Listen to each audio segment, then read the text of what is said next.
or whatever, wherever you were on the incarceration spectrum. I rely on that. I've never been arrested. I've never spent any amount of time in the prison industrial complex, as it were. Next week on the show, we're going to start putting people on Bill's Polar Blast team. I just filled the last spot on my team, the Coxsicles. We're going to start doing it next week with Bill's team. What's the name of your Polar Blast team? ISIS. ISIS. And we're going to do that at 3:20 every day next week. We go back to Boston Mills Brandywine on the 23rd of this month. It's a couple of Fridays away. It'll be the 12th year for the Polar Blast Battle. I have won one of them in those 12 years. I'd love to have another victory, but we'll see. We get what we get, and we don't pitch a fit. So it's a free event. You can come hang out with us. There is a link there at WMMS.com if you want to buy an all-night tubing pass. But otherwise, we do our race. We go to the lodge. We drink. We party. Matitude's going to be spinning for you, too. And Statement Limousine. Shout out to them. They get us around. So WMMS.com for all the details. But next week, we'll fill up those spots on Bill's Polar Blast team. Also have more weekend passes for you for Sonic Temple. Gary Clark Jr. is coming to Jacobs Pavilion in May. And if you want to go see REO Speedwagon and Train, let's say that you have a brand new checkered picnic tablecloth you want to spread out on the lawn there at Blossom. Take that for a spin. Crack open a bottle of Prosecco, maybe some cheese. Watch REO Speedwagon and Train out there. That seems like the kind of show where you would, is Kane Park still open? Remember Kane Park on the east side? I think it is. That was kind of like one of those. That's a smaller venue, but yeah, Kane Park is still there. There's like a little band shell, and that's kind of like where you'd lay out a picnic blanket. Outside Chicago, we have a place called Ravinia, and that's where they have like kind of the more hoity-toity acts coming through. People go out there with picnic baskets and bottles of wine, and they spread out on the lawn. And Kane Park is the closest thing I can come to something like that around here.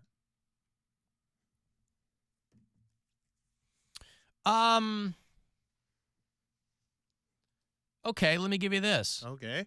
Give me it.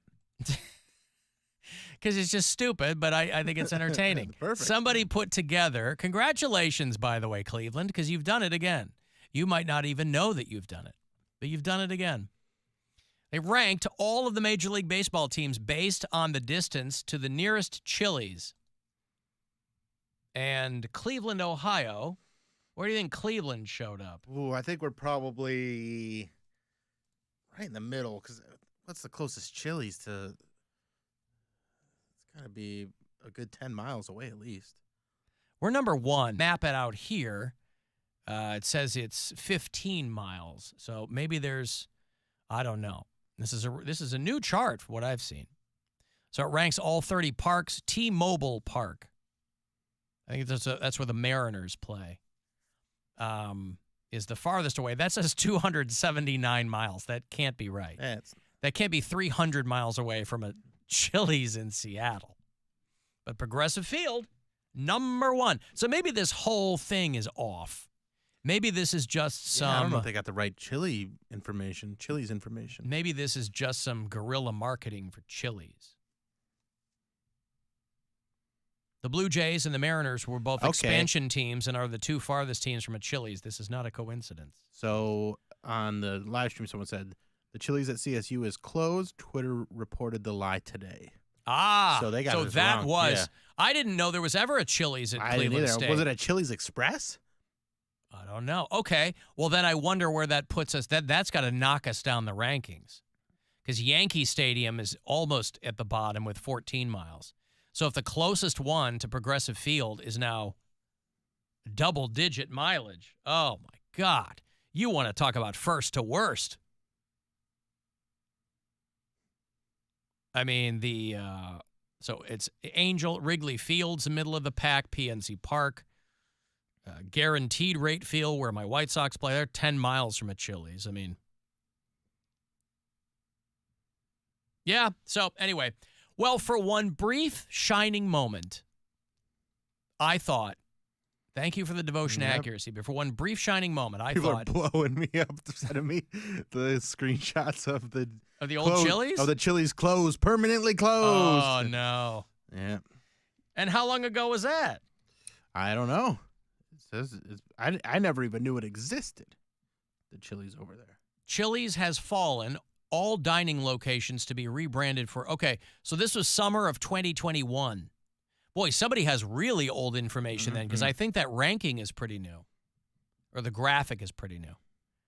Dining locations at CSU, including Chili's, have been stripped to prepare for the upcoming school year. So that's where they put in the Chick-fil-A then, over at CSU, because they put in like a Starbucks, and I think they put a Chick-fil-A in.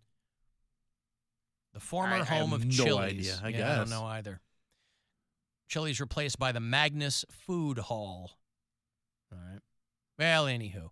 Never even knew there was a Chili's over there. What a weird thing to put in a student union, a Chili's.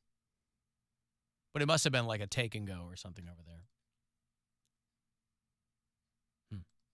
there. You can leave messages for us on the iHeartRadio app. If you listen to us wherever you are, a little talkback button there for you. What up, Alan? This is Martin. Hey, y'all had this conversation with Poundcake before about being locked up. I guess he changed his mind. The last time y'all had this conversation, Poundcake said that he would just go and find the toughest guy in prison and just be his bitch. Like he would fold his clothes and make his meals and all that kind of stuff, clean his cell, and whatever happened to that? I guess he changed his mind. All right, later.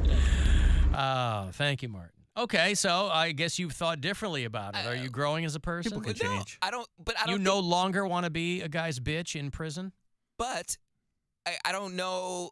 Again, this was a while ago. I don't think I changed my mind because I said I wouldn't last in prison, and I said as a means to survival, I would find the biggest guy there, the alpha, and be his bitch. That was because I knew I would not survive by myself. So I don't know if that's changing my position. Well, no, but this time you said you would never last because of all the reading. Yes, I did say that, but yeah. Okay, I changed We're that. just trying to figure out where your head is in case you find yourself, because how many times? times? If there's no gay dudes there, I can't be anybody's bitch. I would. Well, die you're gay from for the boredom. stay. There's all kinds of guys that'll do things to you, but it's got nothing. But again, you kind of have an advantage there too, because you're so familiar with guys on the DL.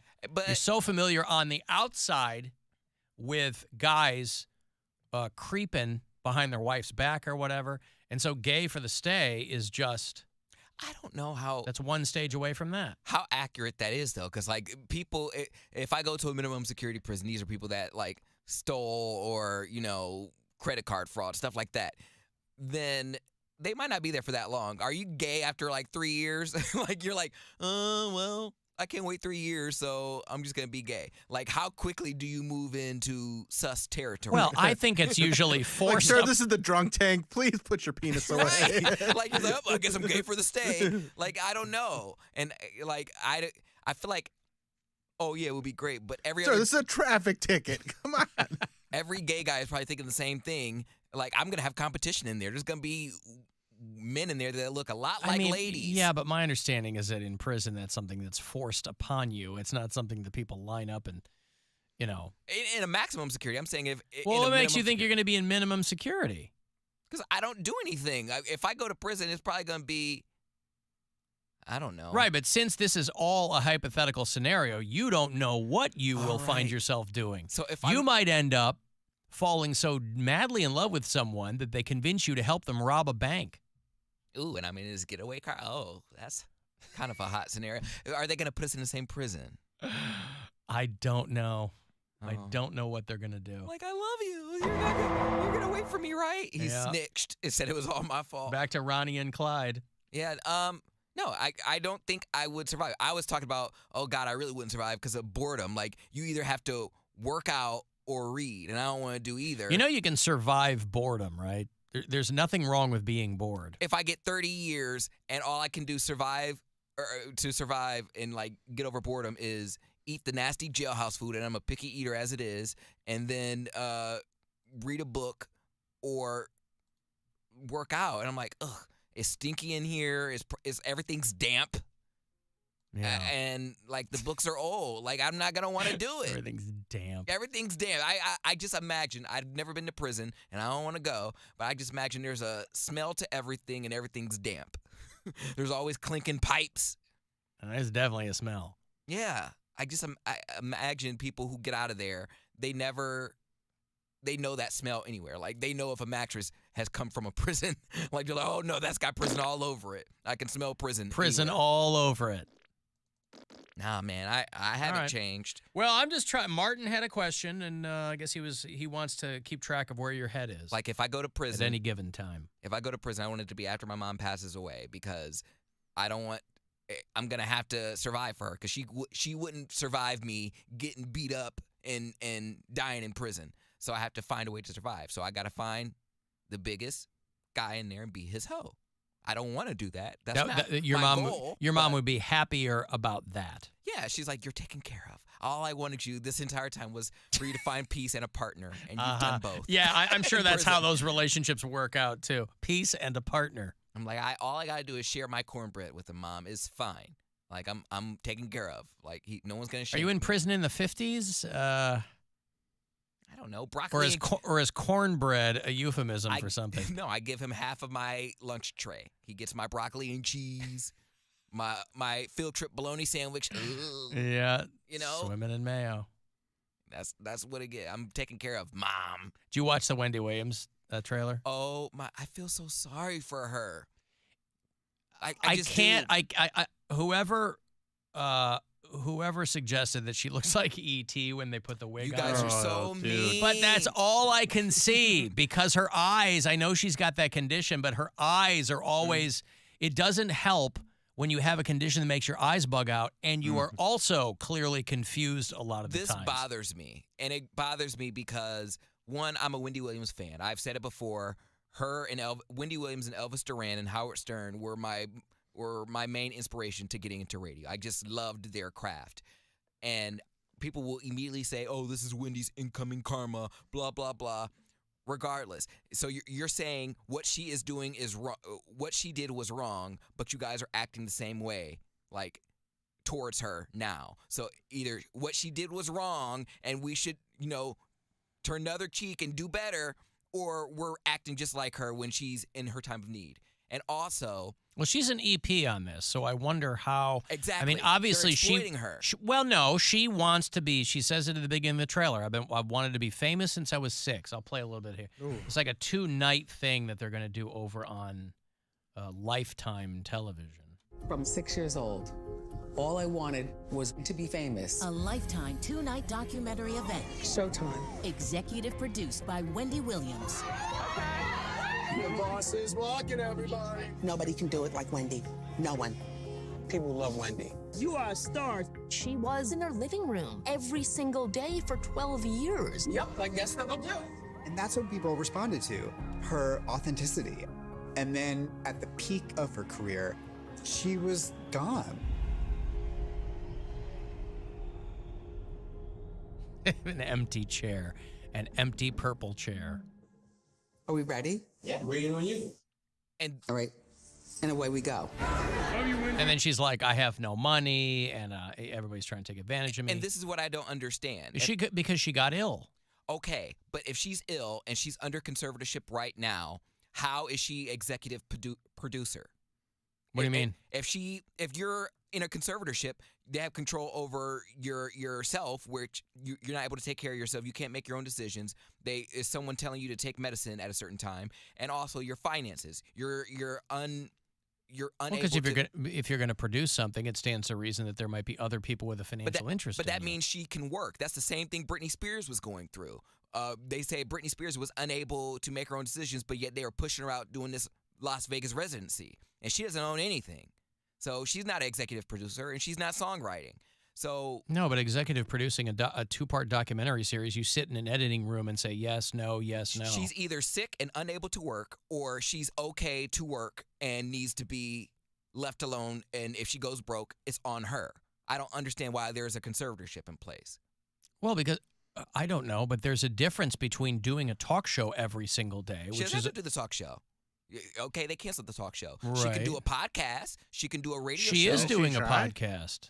She's not. It's not active right now. They're not. She's doing this documentary because they're saying they won't let her do anything. She doesn't have any money. She doesn't have access to her finances, and she's doing this to shine the light. I'm like, well, who is greenlighting this if people are telling you to do things? Like it seems like one big PR stunt to me. Well, yes, I'm sure that's a huge part of it. I mean, she went back on Instagram, and she's been kind of dark on there for a while. And I think it's ran by her team. Which if she's shining a light on people taking advantage of her, how is she hiring her own people to do this documentary? You understand what I mean? I don't know. I mean, they sold it to Lifetime. I think it's like them showing her, see, Wendy can make her own decisions. In reality, she can't. Like it's a smokescreen, and I don't like it. I will say though, I said that I didn't really believe that she was crazy because every time, the paparazzi's out taking pictures of her or recording her, she may look crazy, but she always has her wig on. This is the first time that I've ever seen her without her wig. Well, they want that raw authenticality. And I'm saying, I was like, ooh, now they've made a believer. They're trying to make a believer out of people because they're like, bitch, we didn't see you crazy and you didn't walked out without your little stockings or all scarred up, eyes bugging out. But we've never seen you without your wig. And so she was like, I got to give it to him. I got to have my wig off. Yeah. I thought a lot about this because it's really bothering me. It sounds like you have. It's bothering me. So you'll watch this. I'm going to watch it. I don't have Lifetime, but I'm sure it's going to be on the streaming apps soon. I mean, it's on. Yeah, you don't have Hulu or anything like that? I just have Amazon and I have Netflix. I don't have any of that. So I love you, Wendy, but I'm broke too. I'm in a government conservatorship. So you should be on Cake by the Lake. Yeah, come do my podcast. Yeah, see if she'll come on. Come do my IG show with me, Wendy. Uh-huh. No, I love her. I love her, and see if there's enough room in the frame for her eyes. I just think I am not as diabolical as she is. Like she would stop at nothing to get dirt on people. And I'll tell you what, though, she was way out in front on the Sean Combs thing.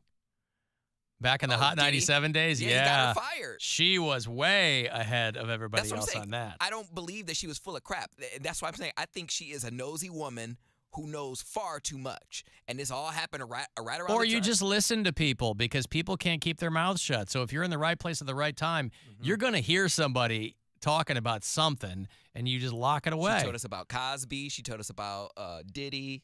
Well, there are plenty of people A lot talking of about people Cosby. talking about Cosby. They just didn't want to pay attention to it until it got to be like a fever pitch and everything else caught up. Me Too and everything else caught up. Well, anyway, I hope that it's sad to see anybody kind of go that route. I don't, people who have some schadenfreude about it, I think that's pretty gross. But I just don't understand how you go from being a $60 million heir to nothing. To nothing. I don't know. Easy come, easy go, man. If you're around the wrong people, it's not hard at all to lose your money. But it wasn't easy. People take it. She was paying alimony to her husband and got divorced. That was your first mistake. Well, I mean, that was her husband was her manager. I mean, people hire if you're gonna trust someone, why would it not be someone who also benefits you? You know? Yeah. Rather than someone else who could take advantage of her. And it seems like that's happening. Well, it airs the end of this month, I think. I think it's the 23rd and 24th. I'm watching. Yeah. I've got to take a break here. I will have another $1,000 for you. It's going to be the last keyword of the week for you to grab a grand from the Buzzard bookie. So 5:30 is that last keyword of the day. And then right after the break, I will have those tickets for you for Rob Zombie and Alice Cooper. Those finally went on sale this morning, but I'll give you the last pair of tickets